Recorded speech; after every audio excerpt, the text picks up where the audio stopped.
Anthony Wood, the founder and CEO of Roku. Anthony, social is sweeping Silicon Valley. Everything's going social, from commerce to search engines to reading. What about social television?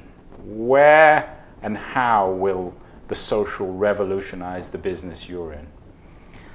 You know, I guess maybe I'm naive, but I don't see it becoming a big factor in television. I think. Wow, that's a stunning thing to say. I know, it's crazy. I shouldn't be saying that to my investors. You know, there will be some aspects to it. So, for example, we integrate Facebook into our product, and so today there's a Facebook channel, and you can view your friends' photos on your television. And we'll be doing more integration. So, for example, like let's say you watch a movie and you rate the movie when you're finished watching it, and you want that rating to appear on Facebook or Twitter. You know, we'll have features like that. But generally, you know, for example, sometimes people say, "Hey, you should be able to like talk to your friends, like, you know, talk to your friends while they're in their house and you're in your house and you're watching a television show together, and you can talk to them over the internet." I'm like, well, if people really wanted to do that, they would just pick up their phone and they would call their friends, and people don't do that. So, but Anthony, there's 650 million people on Facebook. Twitter added 100 million this year. Those aren't cosmetic figures. No, there's obviously social is huge. Social games, social networking. I'm just saying, and you know, we'll have things like Facebook integration, but I'm not sure how social is going to revolutionize television, at least on the television. It's a great way to spread, I mean, on the internet, it's a great way to spread videos, for videos to become popular. There's a lot of video sharing that happens on Facebook, and you can imagine that we might have a channel where every video that's on Facebook you can watch on your TV, and it might be a filter to find exciting videos to watch. But I think it's more integration into Facebook rather than, you know, social being the primary activity on television.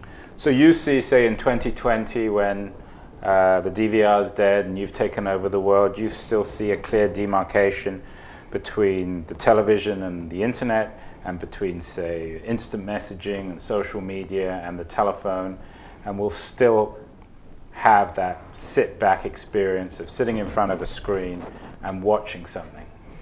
Yeah, I think TVs, obviously applications are starting to merge, and you know, Netflix you can get on your computer, you can get it on your iPad, you can get it on your Roku player.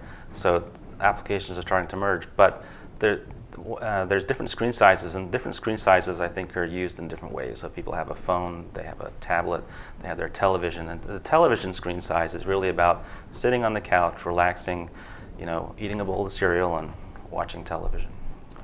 Where do you see television, the hardware side, going? Are you bullish on 3D? 3D, I think, I don't have an opinion on 3D. I don't know where that's going to go. Is that an official position, or you just don't have an opinion? I don't have an opinion on 3D. I think that you know, they're expensive, and someday perhaps 3D will be popular. I mean, obviously it's very popular in movie theaters, and on TV, people will want to watch 3D movies to some extent, but I don't think most content's going to be 3D. But is the boom in television, plasma, LCD hardware, is that going to end? Where does the hardware industry go after 52 or 60 inches? Can it get any better? Well, the trends on TVs are pretty clear over time. They get small, they get thinner, they get cheaper, and they get bigger. So I imagine someday it'll be your entire wall.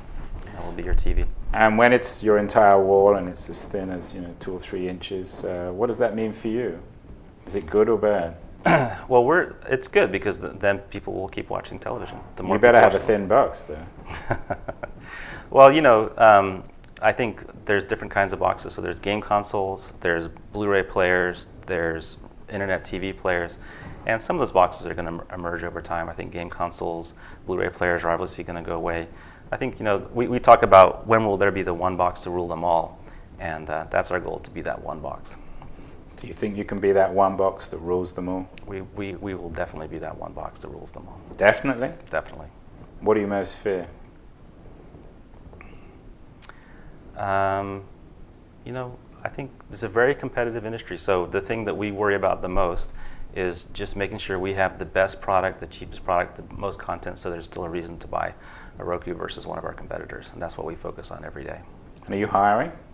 Yeah, we doubled in size last year. We had about just under 50 employees a year ago, and today we've got just under 100 employees, and we'll be doubling in size this year as well. And for people who are watching this, who fancy the Roku experience, believe that you're going to be the one box that takes over the world, what should they do? They should buy a box, Roku.com. But if they want to go beyond that and work for you, what should they do? Oh, if they want to work for us, then they should go to Roku.com as well and /HR, I think. Check out the best of the luck taking over the world. Thank you, Anthony. Thanks.